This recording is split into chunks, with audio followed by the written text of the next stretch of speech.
Greetings, greetings, greetings, and a very happy Sunday afternoon to each and every one of you. And hopefully, if you are one that acknowledges and celebrates New Year, then we wish you a very happy New Year and a positive and productive one for 2022 and beyond. And we hope you are achieving your highest level of mental, physical, and spiritual health, and any other kind of health that you can think of. We wish upon you the highest levels of achievement in that area. And we thank you so much for joining us for our Ancestors' Voices, the 92nd edition, the 92nd broadcast that Shakura and I have done. And today we're going to delve into the conflict between W.E.B. DuBois and Marcus Garvey. 100 years later, people still talk about their very public spat. And we want to just expound upon that and talk about specifically from the standpoint of who is it that actually instigated? What happened, first off, who instigated this public spat, and certainly who benefited from the public spat, and why it's important 100 years later. Like, what are the important lessons we can learn from the contributions of these giants of African history? So we thank you for joining us, and we start as we always do. We want to pay homage and respect to the indigenous people of the Western Hemisphere. And when we say that, we have to say this every time because there's, confusion is the standard in the capitalist system. So we have to explain what we mean. And when we say indigenous people, we're talking about the people who identify as American Indian, as Chicano, Mexicano, Latino, even those that use the term Hispanic. They're still descendants and or are indigenous people of the Western Hemisphere. If you're not from that heritage, then you are not indigenous to the Western Hemisphere. And if you claim that you are, then we need to see the evidence of that. We don't believe it. We believe, yeah, sure, there were people that came here before colonialism, but all these people claiming it today, that's just not scientifically possible. So we know that we don't know our African history. We have believe the master's lies about Africa, which means we believe the master's lies about ourselves. So because we don't know who we are, we feel the need to make up a history and claim something that never happened, that we can't even prove. And because in the capitalist society, truth and justice is completely divorced from material reality, we don't even need to prove it. The bar is so low, we don't even have to prove anything like that. We can just say whatever the hell we want to say, and it's all right to say it. Because in a capitalist society, 1 + 1 = 29. Well, that's your truth. Then you stand strong on your truth. Hell no, you don't know what you're talking about. You need to do some research and figure out what the truth is. So we're talking about the indigenous people of the Western Hemisphere. We respect them and their struggle to get their land back, because this land belongs to them. And of course, we honor our African ancestors, who are absolutely the only reason why we're here today. So whenever you see somebody either say or wearing something that has that ridiculous slogan, "I am not my ancestors," well, who the hell are you if you're not your ancestors? Your ancestor, whatever resistance you claim that you have, that's where you got it from, was your ancestors who fought from the Indian Ocean in East Africa all the way out to the Pacific Ocean on the western shores of the Western Hemisphere, and all the way in between. For 500 years, they fought for our dignity, and they are the reason that we are here today. So we give nothing but respect for them, and we challenge those who say and wear disrespectful messages like that. Who are you then? Like, you just created resistance? And if you created resistance and you didn't get it from being a part of a legacy of resistance, then why have you not been able to do more than you've done? All you've done is wear a shirt that says, "I'm not my ancestor." You have no organization. You have no work in progress to advance human civilization. So again, stop it with this nonsense. That's the resolution for 2022. Stop the nonsense. Stop the ignorance. Stop the nonsense. Let's all be accountable to each other.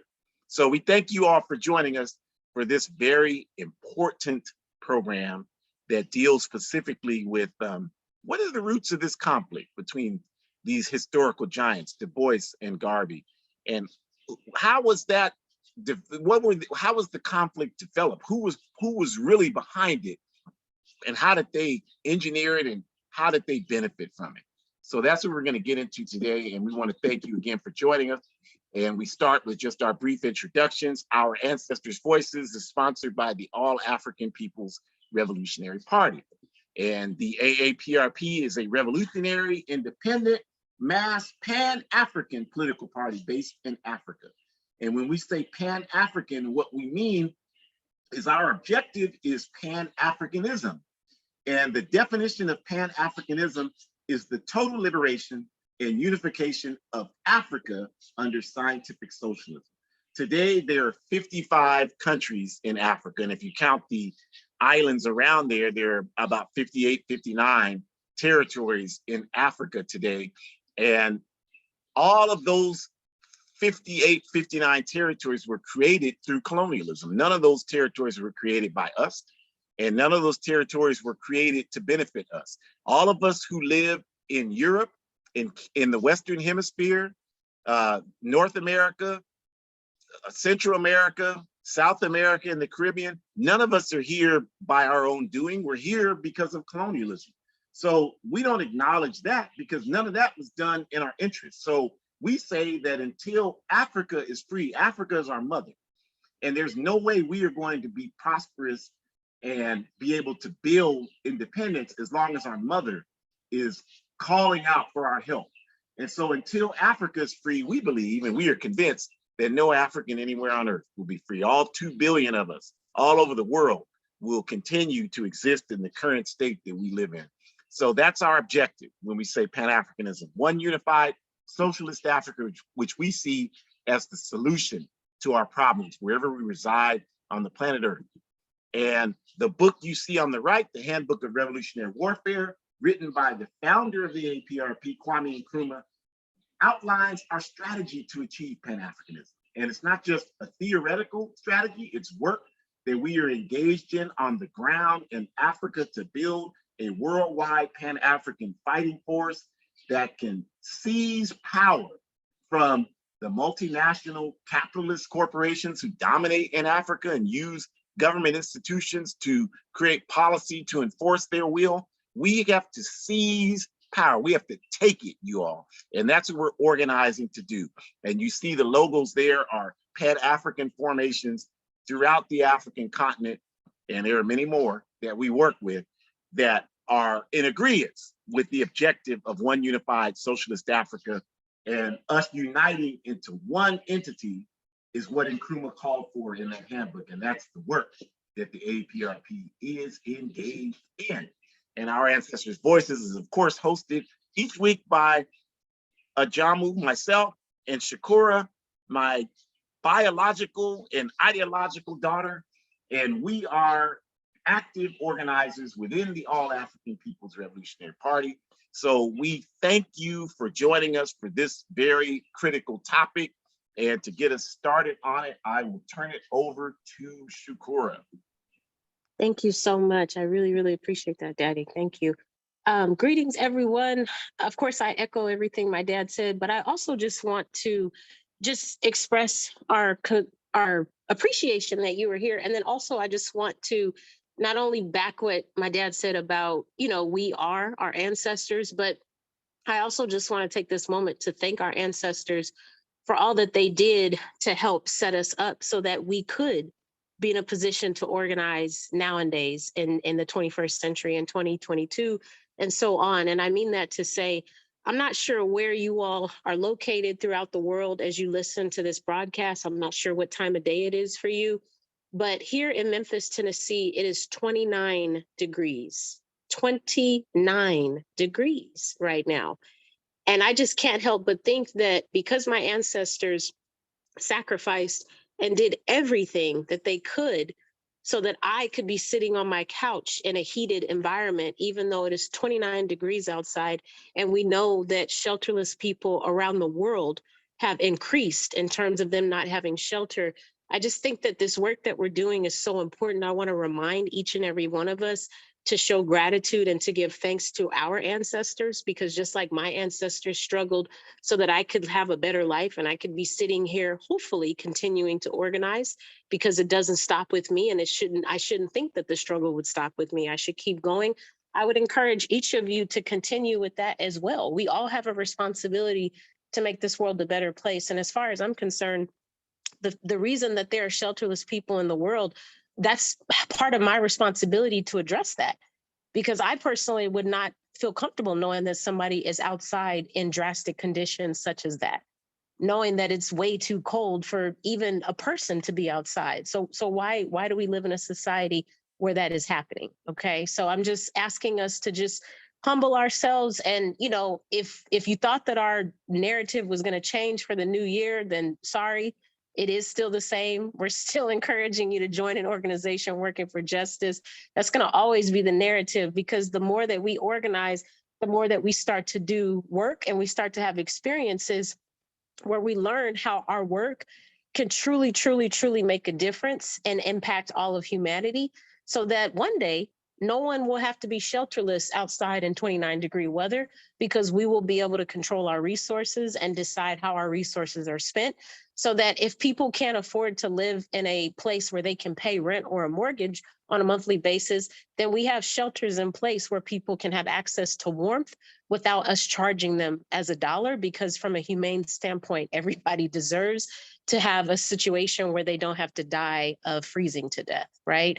So just asking you to be humble on a new level. And if you didn't join an organization last year, let's not waste any more time, because time is of the essence. And we really, really, really need you to join soon, because your decision to join is truly going to help determine the outcomes of not just us right now, but future generations as well. It really does start with you, and not to individualize it, because it's all about all of us, not just one person. But you have a responsibility as a person to contribute so that your choices can impact all of us. That is how it's all connected. There is no I, it is only us. That's it. So we have to continue to remember that and just give thanks for everything our ancestors have done, because without them, I'm not so sure I wouldn't be sitting here in this warm climate right now. And I'm very grateful for that. So just giving you all a little food for thought as we start to talk about Du Bois and Marcus Garvey. So first and foremost, I am just so grateful to talk about both of these individuals, because I, of course, have been impacted by their choices that they made. And I just want to give a shout out to Du Bois. I'm such a political education activist, but also I just really love learning new things. I'm not afraid to learn new things. I'm not afraid to do research. I'm not afraid to sit down and read books.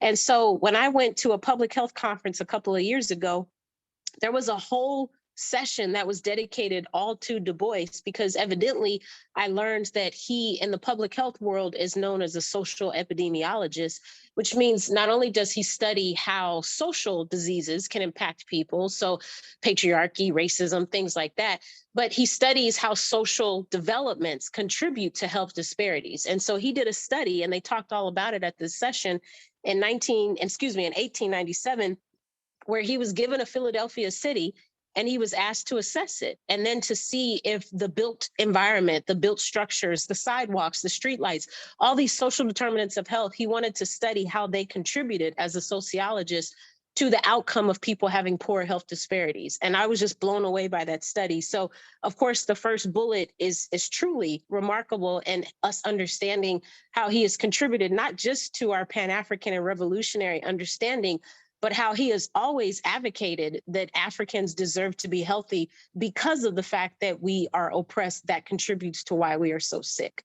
And of course, because my thing is health and I study health and that's what I know, I'm of course gravitating towards that, because I think that's really dope, for lack of a better term, that he was able to do that and be a Pan-Africanist, because it's not like one is more important than the other. They're all contributing factors to us getting access to our land back, control of our resources, which of course would address our health issues as well. The second note I want to highlight is that I am really excited to think about how Malcolm X, Marcus Garvey, Kwame Nkrumah, and many others were all impacted, just like Du Bois, because Du Bois developed his Pan-African lens throughout his experience, and political education. And because he had that ability to have those experiences and enhance his political education, that's why I draw the comparison to Malcolm X, Marcus Garvey, Kwame Nkrumah, and many others, because they all had those experiences. Again, the only reason I know this is because I've been reading about these comrades in my work study circle. Well, all of them had these experiences because they started traveling to different parts of the world. And every single one of them, Malcolm X, Marcus Garvey, and Nkrumah, they all said, and I quote, I thought that Africans were just oppressed in my neck of the woods. I was very surprised to come to Jamaica, or I was very surprised to come to Canada, or I was very surprised to come to Pennsylvania or Memphis and learn that Africans are just as oppressed in the Congo and in Nigeria as they are in Miami and in a part of Costa Rica. And so it's just really interesting to think about that, because of course these experiences, so first traveling, right? And then second, doing the research, reading about other comrades who have walked these planks and been able to do these things. I remember from the parallel, Garvey and Garveyism, the parallel that Marcus Garvey actually wanted to connect with Booker T. Washington at one point. And he was really interested in the work Booker T was doing in Tuskegee. And unfortunately, I think Booker T passed before Garvey had a chance to get to Alabama. But the point I'm making to you is this is how we study and understand what other comrades have done, because we need to enhance our political education, not only so we can know what our ancestors have done already and take note of that and learn from them, but more importantly, so we can join forces. Because if they're already figuring out how to create gardens where they can feed thousands of Africans who are suffering from food insecurity, then why wouldn't we join forces with that? Especially if that's an example of us having a community defense where we can control how our resources, i.e. our tomatoes and our cucumbers and our basil, how all of those things are being disseminated to our communities so that we don't have to starve every day and we don't have to have our children starving, right? So I just thought that was really cool. And then the last point I'll make is it's because DuBois understood that and enhanced his political education that led to him understanding the importance of being in an organization that was working for justice, which brings me to my last point.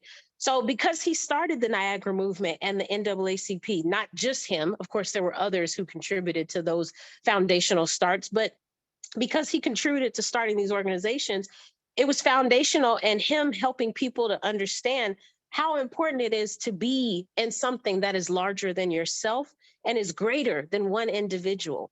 And I just want to give you a fun fact. Both of my parents, my dad when he came to visit and my mom when she came to visit, we all went to the Ida B. Wells Museum in Holly Springs, Mississippi. And so fun fact about Ida B. Wells, she was also a co-founder of the NAACP.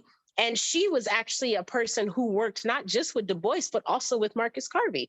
And so I'll talk a little bit more about that in the next slide, but just helping you to connect to see all the dots, family. That's what I'm trying to do.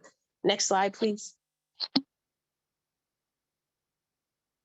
So we know that from Garvey and Garveyism, this beautiful, beautiful book that Amy Jocks did an incredible job of writing, by the way, Jocks was able to teach us that Garvey, like Nkrumah, traveled throughout Jamaica and other parts of the world.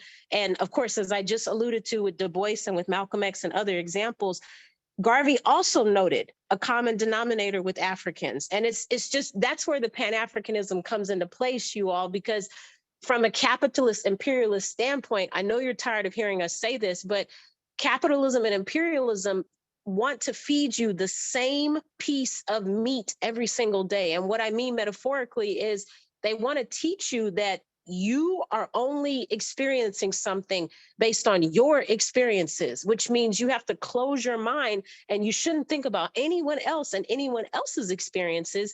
You should just think about your own, because only you can experience this in the way that you're experiencing it. Now, I'm not talking about, manic depression because of an abused situation. Like, that's a very unique situation. What I'm talking about is feeling exploited and oppressed. Like, I don't think one person can only know how to experience that. I think groups of colonized people have a very good analysis of what that feels like because they've been experiencing it for hundreds of years. And for some of us, like our Irish family, they've been experiencing it for thousands of years. So my point is, we need to understand that that's how we resist capitalism and imperialism, by throwing out the individualized perception and by adopting a collective ideology that not only are my experiences unique to me and to others like me, but I should join forces with them, joining an organization, so that we can figure out how to make all of these experiences that make us feel like we are material possessions. We should figure out a way to eradicate all of that. No one should have to feel like they are property. No one should have to feel like they are devalued. No one should have to feel like they don't matter. No one should have to feel like that. Not non-male people shouldn't feel like that. LGBTQ people shouldn't feel like that. Anyone who has had their land stolen should not feel like that, because the land is owed to them. That's their land. They deserve to have it back. And however you identify from your sexual preference, however you identify because of the melanin in your skin, none of those things give justice for you to be treated unfairly or to be dehumanized. So joining an organization will help you understand how to collectively join forces so that you can resist those oppressions and resist the idea of the system continuing to oppress you. And Garvey understood that. That's why Garvey started the UNIA. Because Garvey traveled all around the world and saw that Africans were treated like crap everywhere. And he literally thought to himself, I thought at least that in the US they would have a little bit of a leg up, or I thought they would have a leg up in Canada. I remember reading Amy record him saying that. And so he was shocked beyond measure to understand that we don't matter everywhere. We don't matter in the Congo. We don't matter in Kingston. We don't matter in Miami. We do not matter in Berlin. We don't matter anywhere. And so Garvey started the UNIA to help the rest of us understand, not only is this a problem, but there's potentially a solution to address this problem.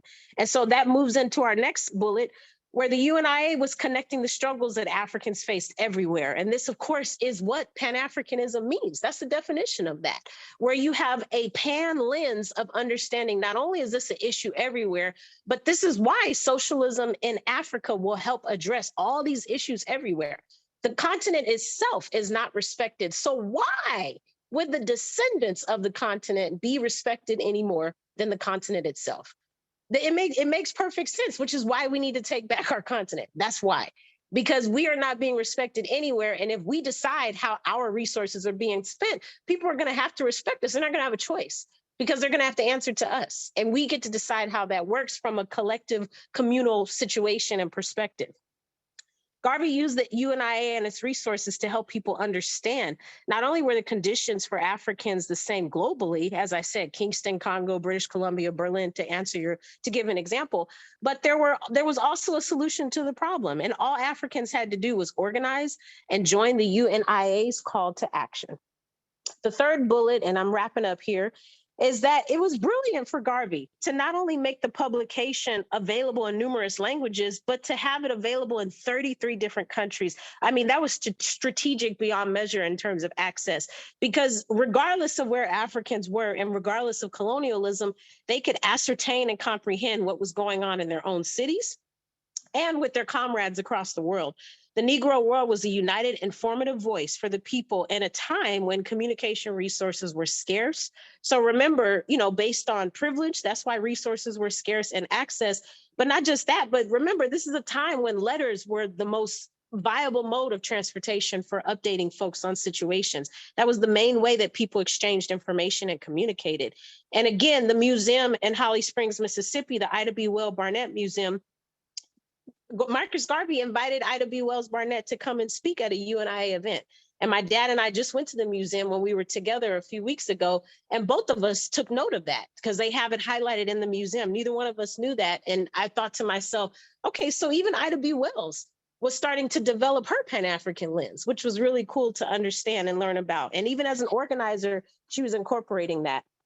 The last thing I'll say, and I'll wrap it up and pass it back, is that, my dad might already be planning to touch on this, but I just want to also just highlight why it's so important to enhance your political education, and saying that when I read Garvey and Garveyism, I remember reading how DuBois would publish things critiquing and highlighting Garvey's delay and getting his ships and all the resources paid for to begin the voyages and taking Africans back home.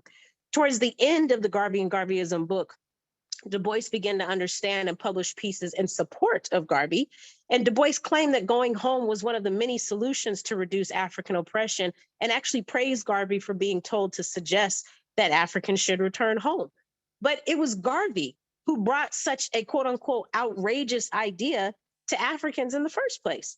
And interesting enough, how he was critiqued, was given death threats. His family was given death threats. He had his business was um, they took all his resources and threw him in jail, and he stripped all his resources. But his methods and his ideas would still later be honored, even 100 years later. And so that just goes to show you how it really isn't just about one person, but it's about his idea that he wanted to impact a mass group of people in a large way, because he knew that if we could get back home, that would change the conditions for us everywhere from a global standpoint. Please make it a goal to join an organization and give yourself a timeline. You want to honor Dr. King? Join an organization by his birthday. If you want to honor Malcolm X, join an organization by the day he was assassinated next month. But do something and give a date and a timeline to it, and just try, step out on faith and go to a meeting. And if you don't like that meeting, then cross that one off the list and try a different organization. But we really, really, really can't have anyone straddling the fence any longer, because our people are being murdered left and right. And we need you. We are calling you out right now. Please step up and don't let us down. Alutua continua. Y'all be safe out there. Thank you, Shakur. And I just want to definitely pile on to that last statement, because every day I have people telling me, like, it's very important for people to tell people this for some reason, I don't know. But they're constantly telling me they want to make sure I understand if they don't agree with me. And I always tell people when they say that to me, like, I really could care less that you don't agree, because number one, you don't have any idea what my work is. You haven't studied it, you haven't participated in it, so you don't even understand what we're doing. So why would I care about your opinion? You know, your opinion doesn't mean anything. And number two, we have never once said that you had to do what we are doing. We've always said what Shakur just said: join some organization. So why are you telling me you don't agree with me? I want to see you involved in whatever you do agree with.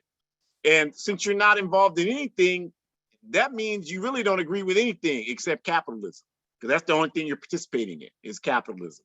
So that's a very strong point, and it certainly, you know, feeds into Du Bois and Garvey, because both of them were in organizations. Like Shakur said, Du Bois was one of the founders, along with Anna Julia Cooper and Ida B. Wells Barnett and others, in the National Association for the Advancement of Colored People, the NAACP. And I don't care what you say about the NAACP, you can call them Uncle Toms or whatever you want, but all of us walk around here today exercising some of the conditions that the NAACP fought in the courts for us to get. So it doesn't matter what you say about them. Obviously, I don't agree with 5% of what they represent, but I still have enough sense to respect their contributions that they've made since 1909. And when that was no longer sufficient, when he was driven out of that organization, Du Bois ended up doing what Garvey was never able to do: go home to Africa and live in Ghana and become an advisor to Kwame Nkrumah when Nkrumah was president in Ghana, and was able to play that significant role. And in between time, you know, flirting with various memberships in communist parties, always a part of organization.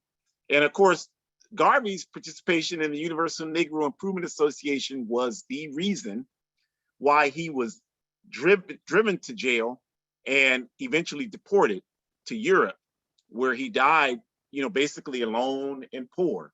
So we've had a lot of feedback from people this week about this event. And, you know, we've been doing this work for a while, so we have developed certain skills. And so most of the feedback has been people trying to make criticisms against both Garvey and Du Bois. Different criticisms. Garvey was a huckster. He was a con man. This is what people say. Du Bois was a Uncle Tom. He was a sellout. This is what people say. And these are always coming from people who are not involved in any organization. And so, you know, Shakur, we got people trying to get in here with phone numbers, and I've asked them to identify themselves and they won't do it. So they'll just be wasting their time for the rest of this hour. So this is the problem that we have to recognize, is that, you know, people who are serious about changing the backward nature of this society are always going to be involved with working with other people to push forward in that vein.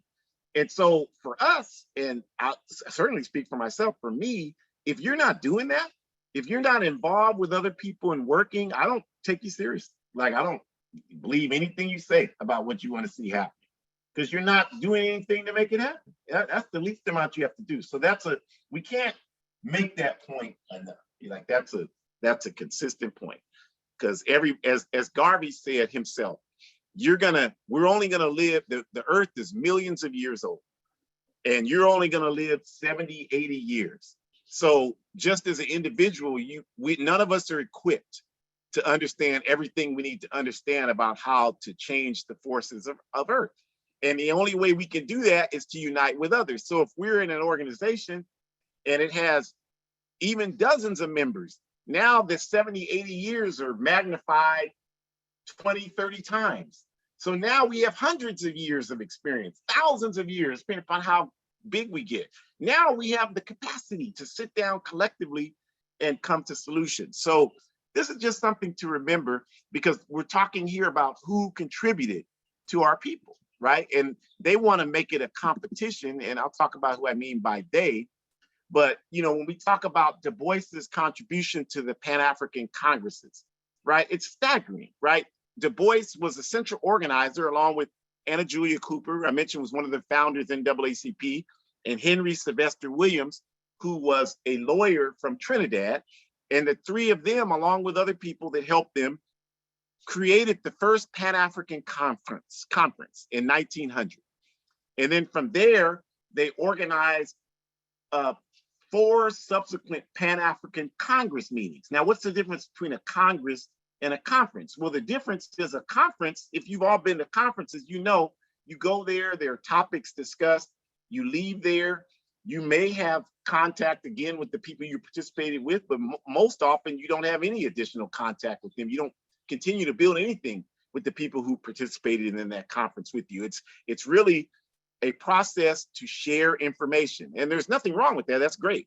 But that's what a conference is. Now, Congress is different in the sense that the objective of a Congress is to come up with goals that you continue to work on in the time between the Congress meetings. And then you use the Congress meetings to come back and assess the progress of the goals you made at previous Congresses.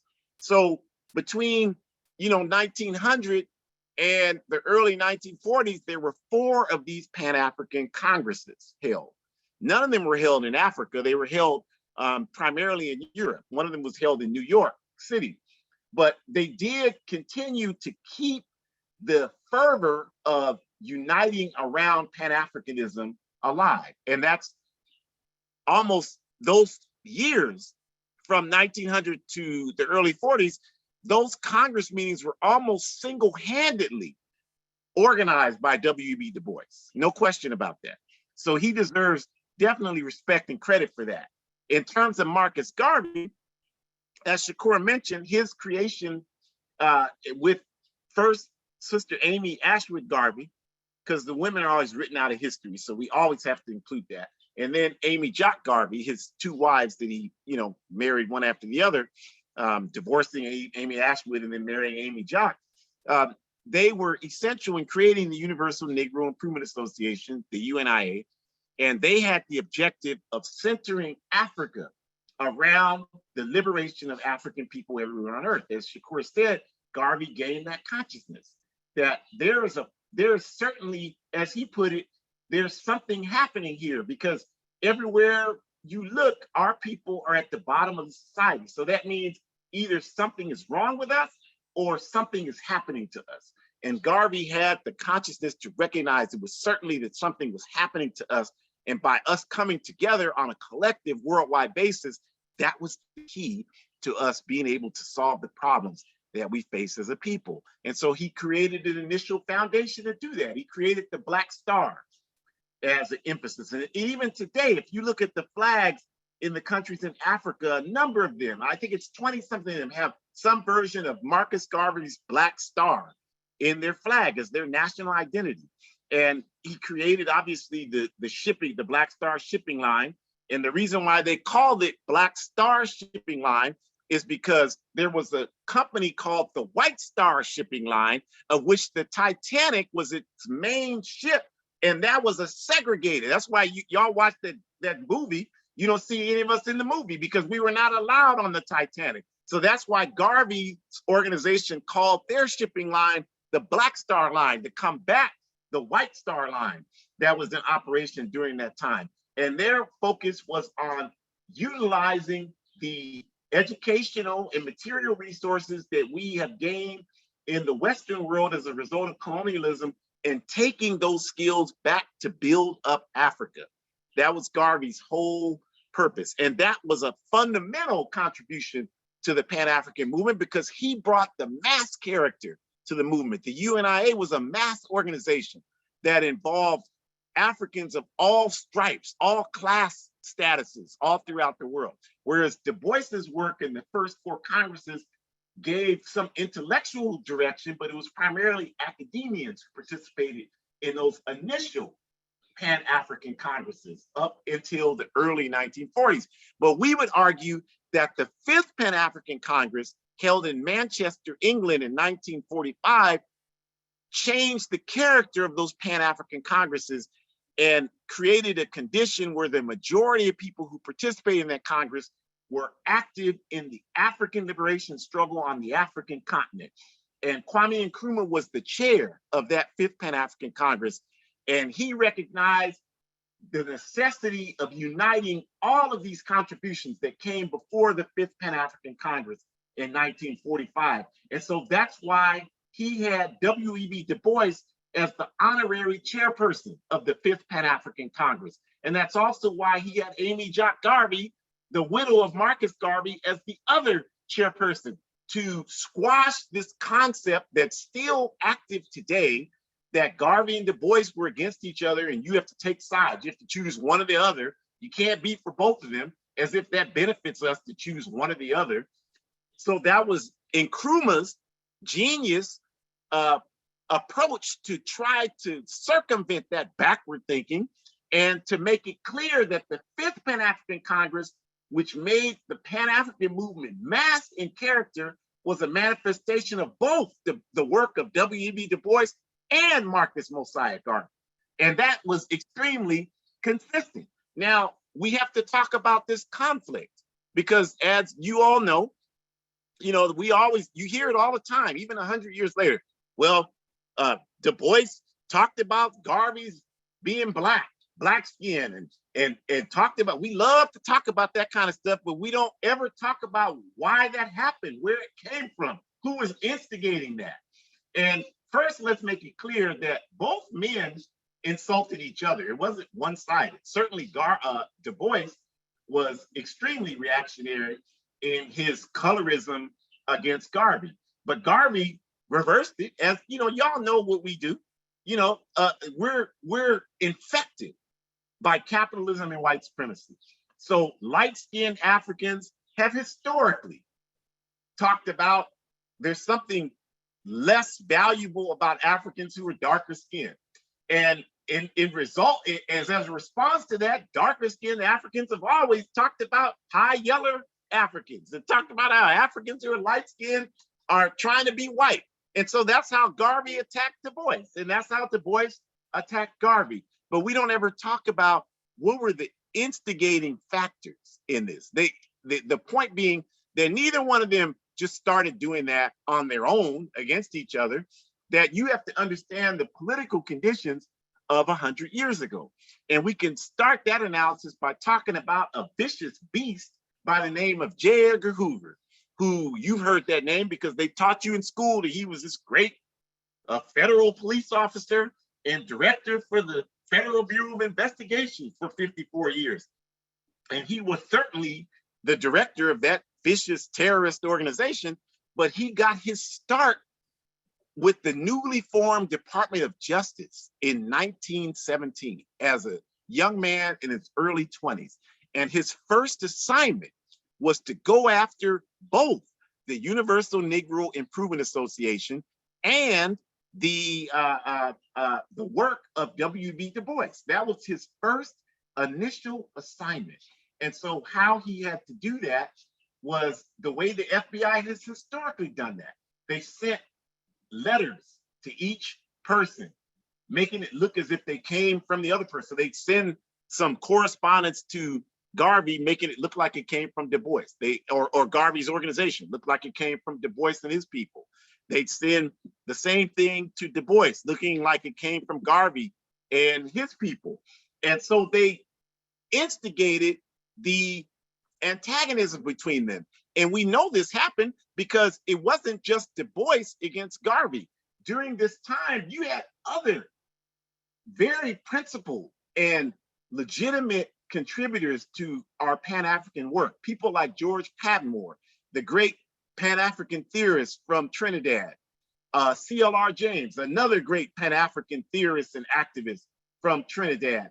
And both of those men received this correspondence, and they actually, acting upon that, went out when Garvey was speaking and heckled him when he was speaking. So this was a concerted effort to turn our people against the Honorable Marcus Mosiah Garvey. And certainly Du Bois was not spared of this sabotage because the FBI went after him relentlessly.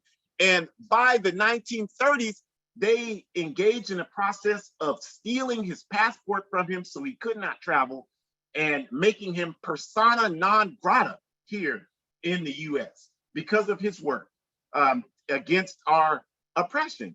And to the point where by the 1950s, by 1959, Du Bois was able to do something Garvey was never able to do, go home to Africa and to, as I mentioned, become an advisor to Kwame Nkrumah in Ghana. And if you go to Ghana, to this day, W.E.B. Du Bois is buried there. They have a wonderful mausoleum that I've been to 3 or 4 times, where Shirley Graham Du Bois, W.E.B. Du Bois's wife, is interned next to him there. And you can go visit it there in downtown Central Accra, Ghana. So he got more respect there. You don't have anything like that in this country. So he received more respect at home in Africa than he ever received here. And that's because Du Bois was persona non grata in this country. And the sabotage against Garvey, like all week since we've been promoting this event, we have to deal with these ignoramuses coming at us. Well, Garvey was a thief. He stole. I mean, when you say that, you're accepting the version of history provided to you by J. Edgar Hoover and the FBI. That's their narrative. That's how they arrested Garvey. They said that the UNIA, Garvey specifically engaged in mail fraud. There is absolutely no evidence. You cannot produce any evidence that Garvey himself engaged in mail fraud.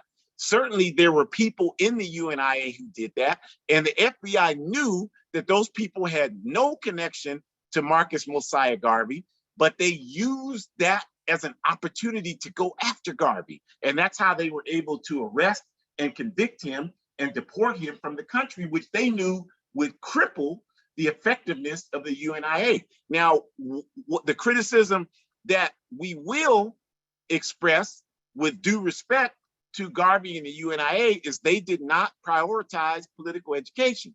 So a lot of people in the UNIA saw the mass influence that they had as an opportunity to make money. And so these fools began to solicit money through the mail, which is illegal. You can't do that. You still can't do that.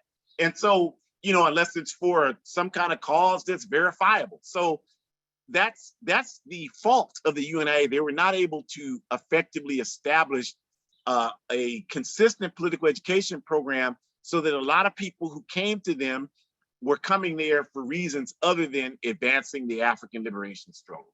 But it's important to note that the sabotage against Du Bois and Garvey and the instigation of this conflict, the constant republishing of the insults, the encouragement of the insults, that came from your FBI. I say yours because it certainly ain't mine. That came, y'all that claim you're Americans, that's your organization. So that came from them. And it was their intent to sabotage any work that was being done to try to liberate our people. And this is what I've been trying to explain to these idiots that have been commenting all week about FBI research that they have on DuBois and or Garvey, and haven't read a single word. Like Shakur mentioned, DuBois wrote numerous books, and Garvey is chronicled in numerous books, and haven't read one page from any of those literary sources, and instead rely on information provided to us by people who don't have our interests at heart. And as long as we continue to take that kind of backward approach, we'll never make any progress. And so we talked about, the ruthless hounding on behalf of the US government, resulting in actually both men being forced to leave this country, is essentially what happened. And the disagreements between these two were, it's important to state again, expanded and exacerbated by imperialism. They were not individual conflicts that arose just from the individual elements of each person. And I know that that's how a lot of us see it, because we only know how to see the world through an individualist lens. We don't understand all the forces that are at work that shape us as human beings. So we actually think that what we believe, we decided to believe that on our own. A lot of us actually believe that everything we believe, we decided to believe it on our own. And we're here to tell you that almost nothing you believe, you decided to believe on your own. Practically everything you believe has been provided to you by imperialism. And this is without question true, unless you are engaged in a political education process that's independent of this backward system. Because if you are, then now you have a process to combat the ideas being projected at you 24/7, 365 days a year by the capitalist imperialist system. But if you're not involved in that process, then you're going to be influenced by these ideas, whether you mean to be or not, whether you know you are or not. It is a process that is going to shape who you are as a human being. And I always give the example, it is approaching 40 years since I've eaten red meat. And I can still tell you 2 all beef patties, special sauce, lettuce, cheese, pickles, onions on a sesame seed bun. And the only way that I can know that so well is because McDonald's, like every capitalist corporation, is relentless in their propaganda. And that's subtly in my mind because it's relentlessly projected to me. And if I sit down with you for 5 minutes, I can show you any number of ideas and concepts that are relentlessly projected into your mind by the capitalist imperialist network that you don't even know. You think you thought of it yourself. And that's exactly what they want you to think, that you thought of it yourself.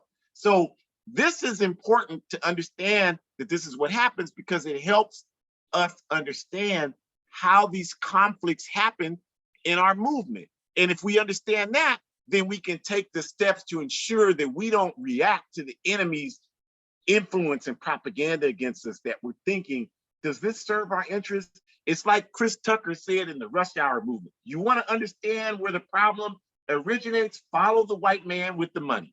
And if that is a humorous line from a funny movie, but it is as true as anything else we could say in this hour. If you want to understand what's happening in this world, that's what you have to do. And I remember when I spent time with Sister Elaine Brown, she said to me, all you have to do if you want to understand what's happening in this country is look at who's making money. And that's a different way of saying the same thing. And it's 100% correct. And so when we ask who benefited from the conflict between Garvey and DuBois, certainly the capitalist system benefited from that, because what they were able to do is derail the struggle that DuBois was engaged in, the work that he was engaged in. They were able to, fortunately, if you go to Ghana, they have preserved his writings, his memoirs, his documents, the work that he was engaged in.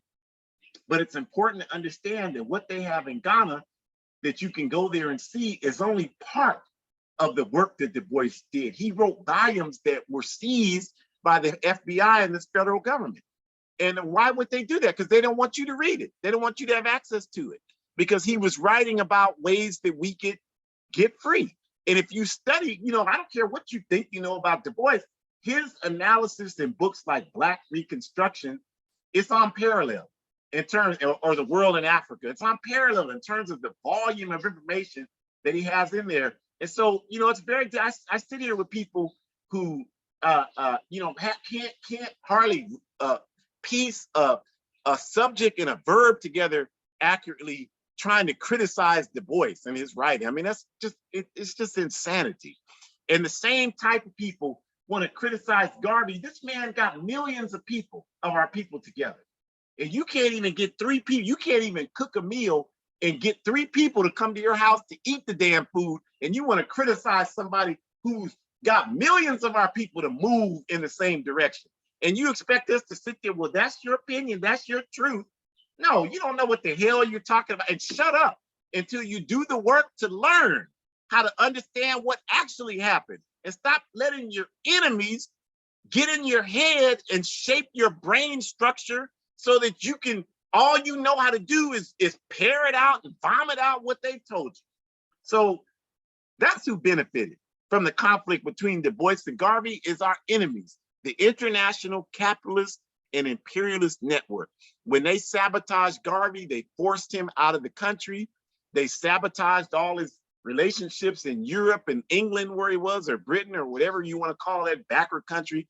And he was forced to die in poverty and in depression. And that's exactly what J. Edgar Hoover and his FBI planned for. Because in those days, that was before the Central Intelligence Agency. The CIA didn't come along until 1948. So back in those days, the FBI engaged in national and international terrorism to protect capitalism and imperialism.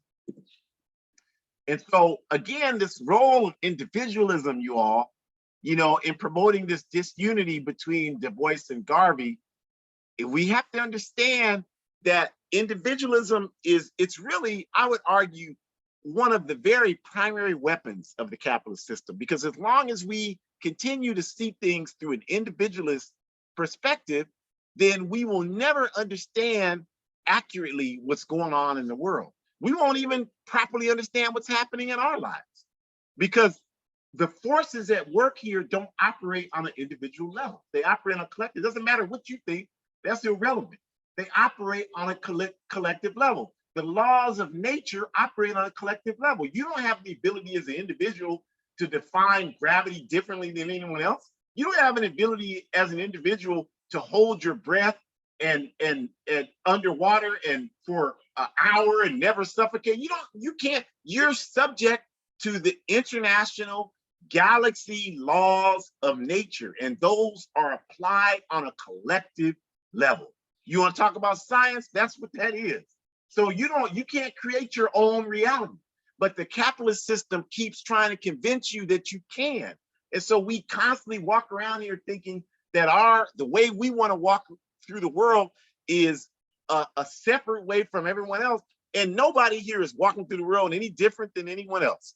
We're all doing the same basic things. We're eating the same foods, listening to the same music, reading the same garbage propaganda from the capitalist system, having the same values, going to church or mosque or synagogue and hearing the same garbage every time we go in there. We're all doing that. And all of it is designed to keep us confused and keep us from understanding that our salvation is in coming together and developing an independent understanding of how to craft our future that's not confined and shaped by this backward system that depends on our ignorance to maintain its control and our oppression. So the correct legacies of Du Bois and Garvey, we would argue, is that Du Bois's model from 1900 forward, as we mentioned, created a lot of the framework for the Pan-African work that we're doing today. There's absolutely no question about that. And serious students of the Pan-African struggle know this. I'm not talking about these idiots that read some FBI-inspired article and think they know everything. I'm talking about people who are participating in our movement know this without a question. And Garvey's militancy and his ability to make Pan-Africanism a mass concept 100 years ago has absolutely influenced in a positive way our struggle today. Garvey had a tremendous impact on every independence movement in Africa, no question about that. Kwame Nkrumah, Julius Nyerere, Sekou Touré, they have all, Patrice Lumumba, Amilcar Cabral, have all talked about the influence of Marcus Garvey on their thinking. And not only that, we know that Elijah Muhammad, the longtime leader of the Nation of Islam, was a member of the UNIA. We know that Malcolm X's parents, both of his parents, Earl Little and Louise Little. Louise Little was a Caribbean-born African. They were both heavily influenced by the UNIA. And the trash analysis that you got from Spook Lee's ridiculous movie in 1992, Malcolm X with Denzel Washington, and haven't read a single thing about Malcolm, haven't even read his own words. There are like 9 books of Malcolm's speeches, and most of us haven't read a single speech out of any of those books. Don't even know what Malcolm said. But if we did that work, we would know that the narrative that he didn't know anything till he read the dictionary, that's some Alex Haley produced nonsense to sell books. That's not what happened. This man grew up under the influence of the UNIA. He always had an African nationalist perspective. But of course, political education is something that has to be constant, right?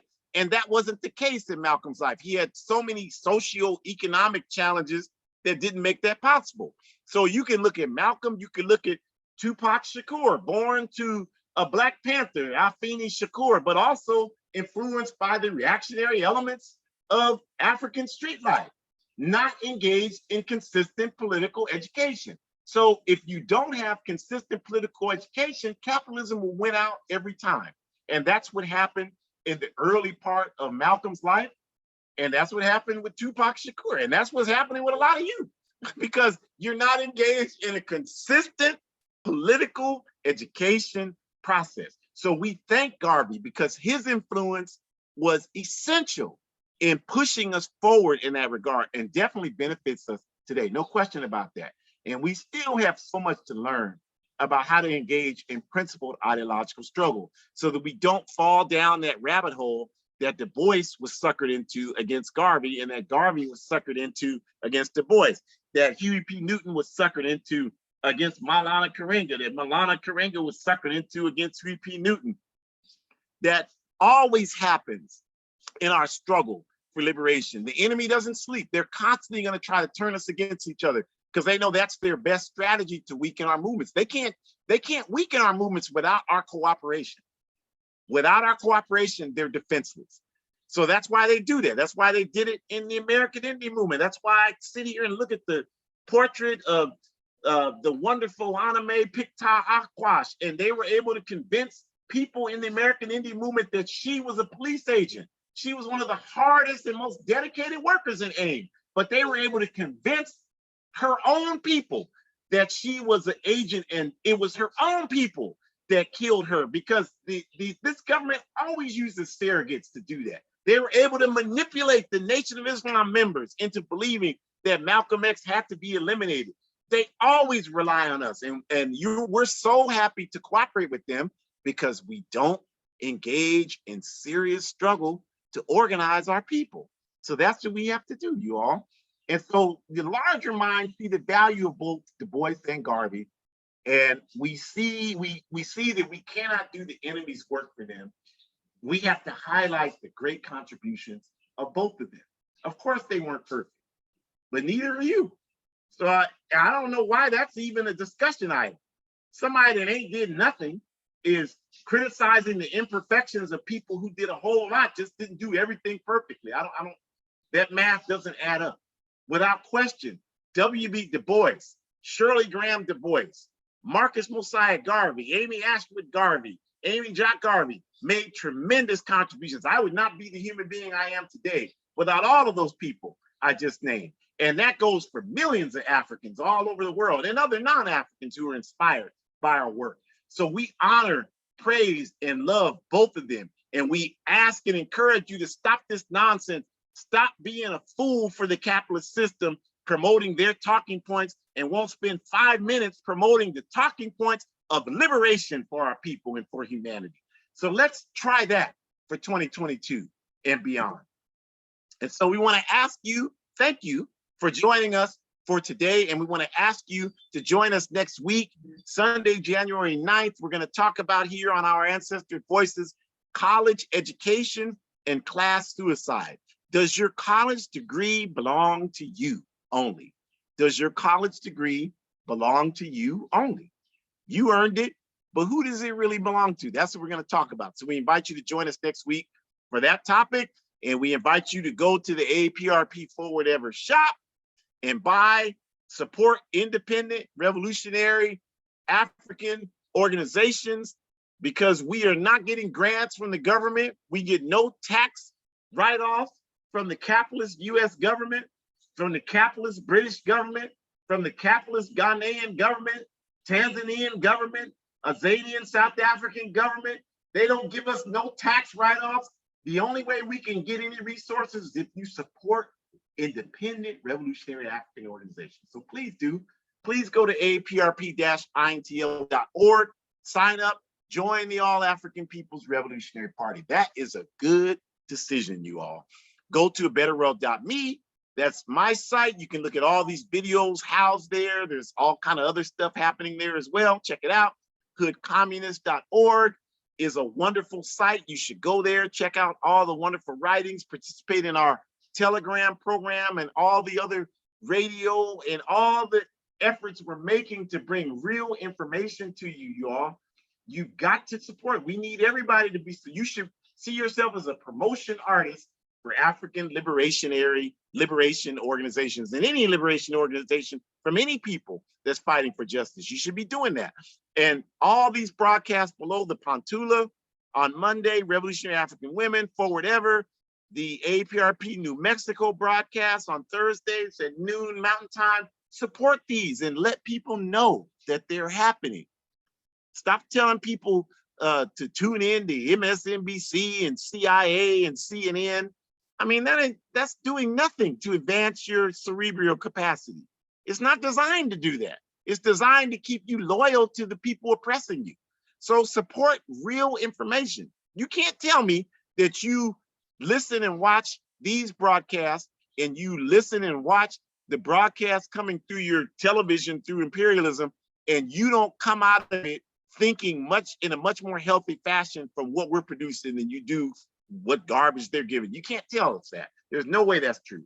And finally, continue to buy my book, A Guide for Organizing Defense Against White Supremacist, Patriarchal, and Fascist Violence. We appreciate each and every one of you.